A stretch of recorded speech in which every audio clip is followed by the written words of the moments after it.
Hello everyone, Seth Campbell here. Welcome back to Segway Plays Legend of Zelda the Wind Waker. In the last episode, we arrived at Dragon Roost Island, talked about South American Peruvian folk music. Yes, I'm serious. Watch the video if you haven't seen it already.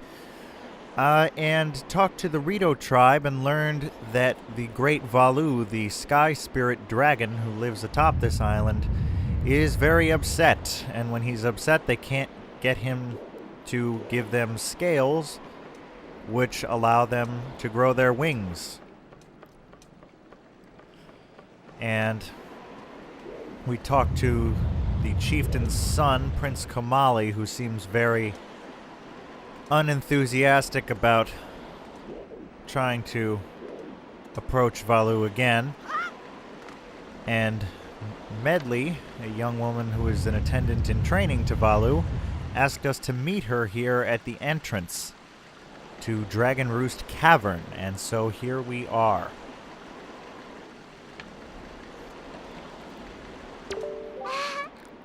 Hey, you actually came. I'm really sorry for bringing you to a dangerous place. I had to. I wouldn't have asked if I didn't need help desperately. You see this place? There used to be a spring here, surrounded by a beautiful pond. It was peaceful and lovely. But then the Great Valu, he became so angry, and in his rage he shook the mountain and this boulder crashed down, plugging the spring. You can see the result. Oh, but where is my mind? Where is my mind? Where is... Oh, come on, it was right there. Had to. Tell me, how was Prince Komali? Oh, that doesn't sound right. Not at all. I may be partially to blame for the bad turn that Prince Komali's taken. See, Prince Komali's grandmother was the Great Valu's former attendant. She was an amazing woman. I was honored to have her as my teacher. She was kind and brave and unsurpassed in her dealings with the Great Valu. I'm not yet worthy of being mentioned in the same breath as her. If only I'd possessed some of her strength, I'm sure Prince Komali would have felt more secure. Link, I'm sorry to ask this, but I need your help. I want to go to the small shrine that's near the peak of Dragon Roost, but that ledge over there is so high. If I could get some wind under my wings, I'm sure I could get up there. So, will you help me? Phew, thank you so much. Okay, pick me up. Then face that ledge and toss me. The atmospheric currents are really messed up, so pay close attention to the direction of the wind. Alright, I'm ready. Don't hold back now. Throw me as hard as you can. What could go wrong? Okay. So yes, as she said, we need to stand on this ledge and throw her so she can fly there. But it's not going to work if the wind is blowing in the wrong direction. Like this.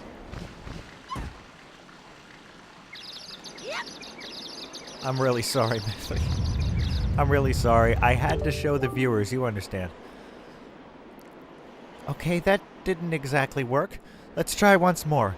Use the wind and throw me up to that ledge.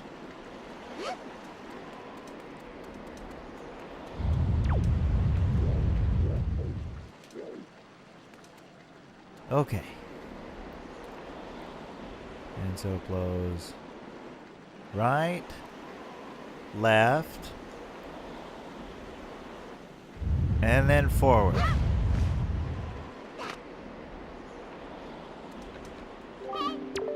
Oh, thank you. I think now I'll be able to climb Dragon Roost and meet with the Great Valu. Don't worry, I'll be fine. I may be just an apprentice attendant, but I can understand some of the Great Valu's language. Not exactly bursting with confidence, but... Look, if anything happens to me, please look after Prince Komali. This is all I have to give you. I know it's not much, but please take it.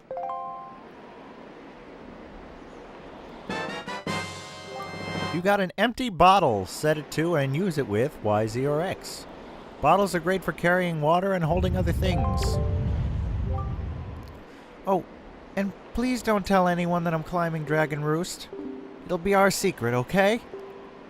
Well, good luck. To both of us. Yeah, don't worry about me, I'll be fine, and don't tell anyone where I've gone.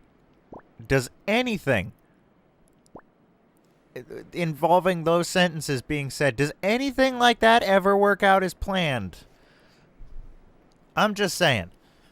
Anyway, Medli has given us an empty bottle, and because this is a video game, logic dictates that we've been given a new item, so our new item must be useful.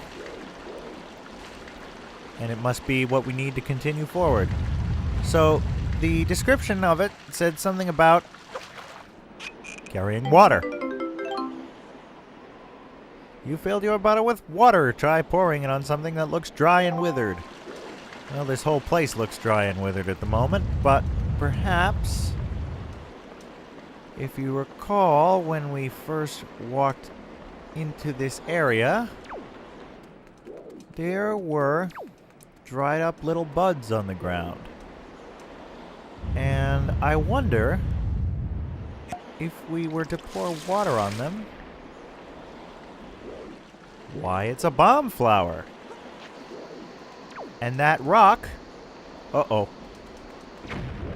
Okay, let's try that again. Good thing these grow so fast, huh? That rock down there is the kind of rock that we can blow up.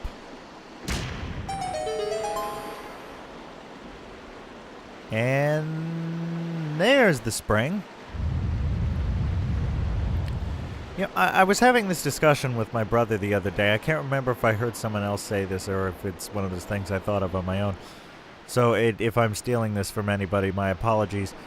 But I'm pretty sure the word bombable, as in something you can blow up with a bomb, is only a word because of The Legend of Zelda. Whether it's a wall or a rock or something, you say, oh, it's a bombable wall.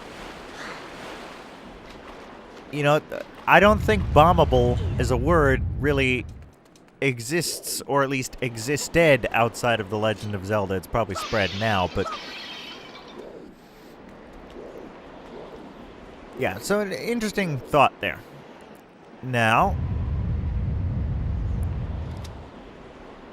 basically basket bomb. We want to see if we can throw these bomb flowers into these baskets that these statues here are holding. Oh, come on. You know, as I've said before, I have no depth perception, so I feel like that probably plays into this a little bit, even though it's, you know, just on a screen. I'm not good at this. You know, it's kind of amazing. I'm not athletic. I think I've mentioned that. Okay, it was willing to give me that one. I once went to a basketball summer camp as a kid. And I did okay. I remember there was like a free throw exercise, and I managed to find like just a place I could stand and a way I could throw it that I actually made a number of shots, admittedly uncontested. You know, in any of the actual games, I couldn't do anything. I just didn't have the coordination. But I've always wondered how exactly I pulled that off, because I've never been able to do it again. You know, I had a good feel for things that day, I guess. But as you can see, I don't still have. Okay, did that work? Yes! So that knocked the statues down and allowed us non-winged people to cross over. And thus we enter Dragon Roost Cavern.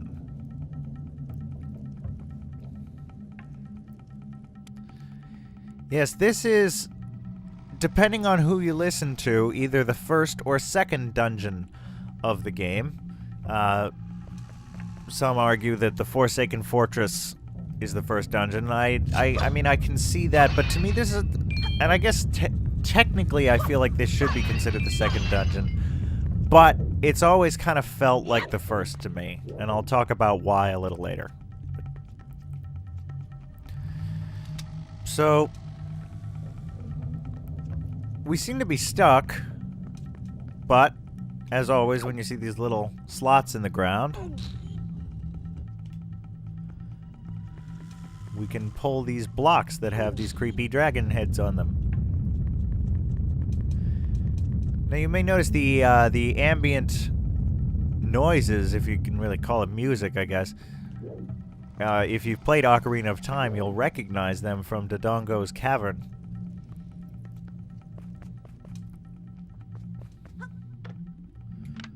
Well, there are a couple of bokoblins, or bokoblins. If you think I'm wrong, convince me why. Fortunately, this time, we have our own sword, and we don't have to take theirs in order to hit them.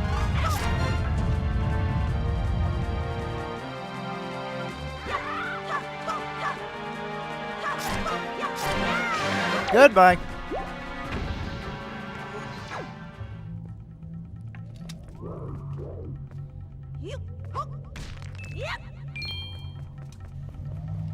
Now, the first general rule of Legend of Zelda is when there are unlit torches, light them. Now, we've seen that these sticks can carry fire, and I believe that's basically the reason those bokoblins are there, is to show you that you can do this. So, you light it on fire from the lit torch, and then just walk past the unlit torches, and suddenly they're lit torches. And that makes a chest appear. We got a small key. Use it to open locked doors. You can only use it in this dungeon.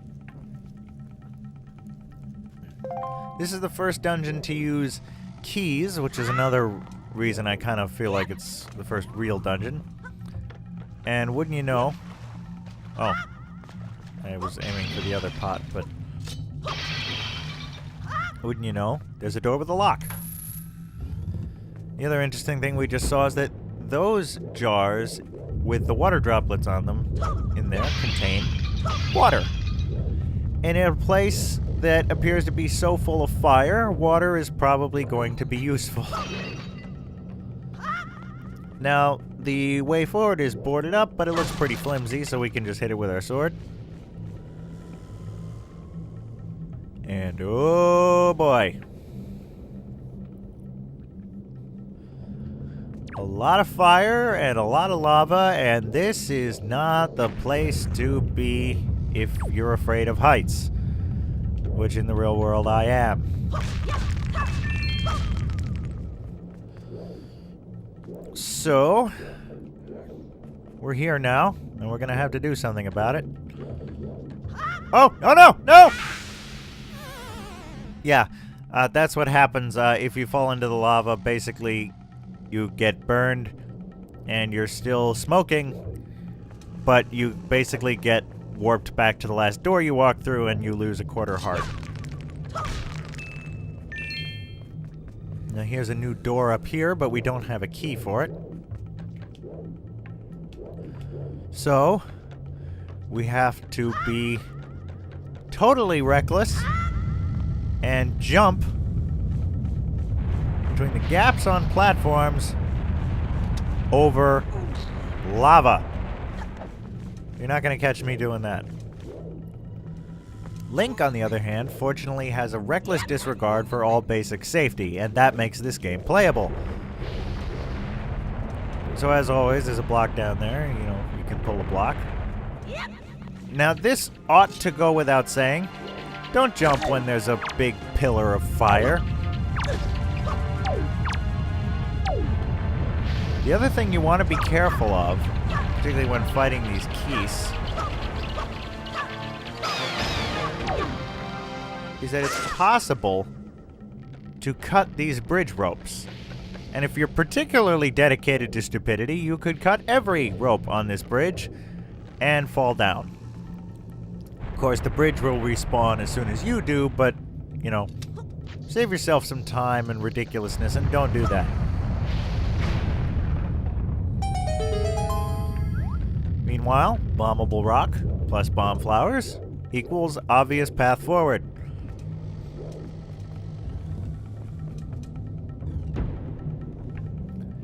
And here we have a lot of water jars and lava, but no clear way across.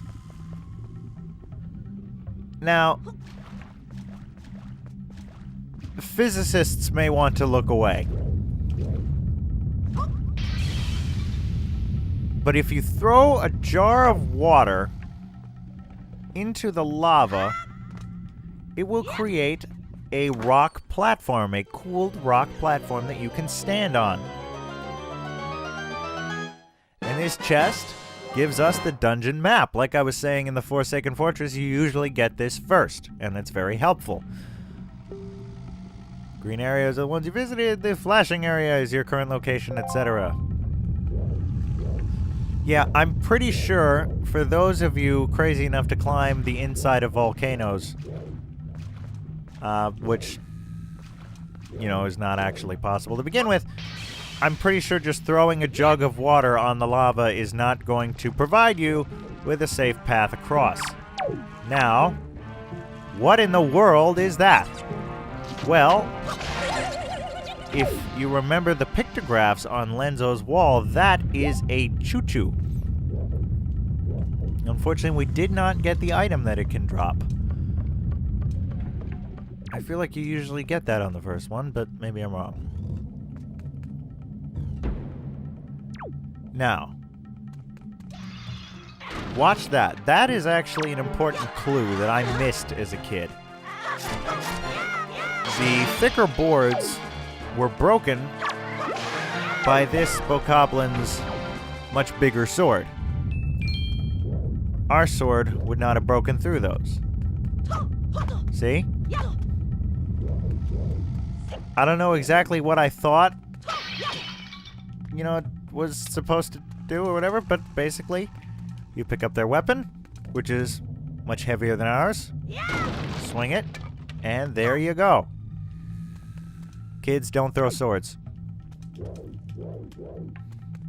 Oh, there's another one. First, choo-choos.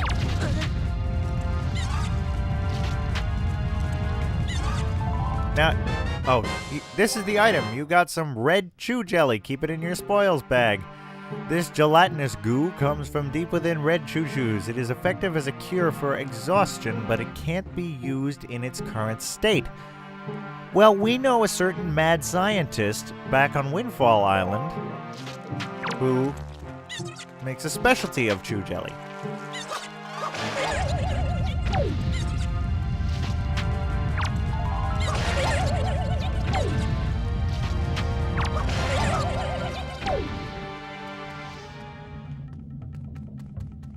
Of course, we're not currently on Windfall, so we'll have to deal with that later. Now, there is a little bit of trivia about choo-choos that I will talk about for those of you wondering, you know, who already know, like, is he going to talk about that? I am, but I'm going to save it for a little later when we've gotten to know them a little more. And we got another small key. Use it to open locked doors. Only use it in this dungeon.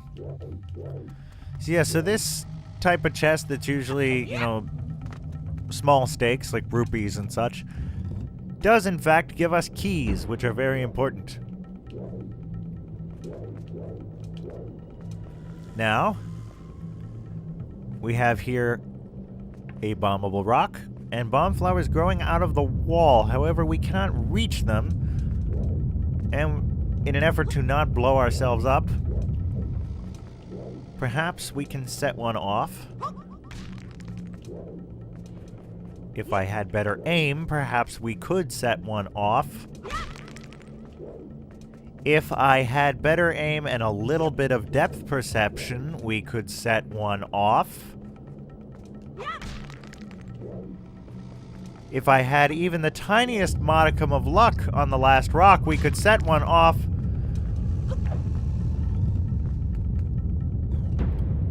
Fortunately, the rocks respawn when you leave the room.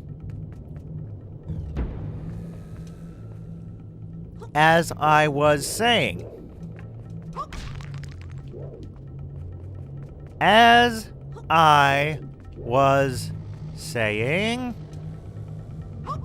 There we go. Okay, wasn't the one I was intending to hit, but it still worked. Kaboom! Rock gone, shortcut established, and we are getting out of here. And here is a door on which we can use our small key. And now that we have done that... Well, no, let's keep going for a little bit. Why not? Well, there's something here, but we can't do anything with that. So, in the style of what I mentioned earlier, when you come across something that you don't see anything you can do with, just remember that it's there. Meanwhile, we're getting a lot of chew jelly from these choo-choos, and that's good. Ooh, one of these again, or two of these. These, again, I can't remember what exactly they're called, but if you get one of these from a choo-choo, it'll have a lot of chew jelly in it, in addition to rupees. And yeah, so bokoblins seem to like hiding in pots on Dragon Roost Island. I hope they haven't been waiting too long. And there's a joy pendant, which, as I mentioned, you can sometimes get from bokoblins. And a boko stick. Now, we didn't get a big sword this time, but this is made of wood. And wood burns.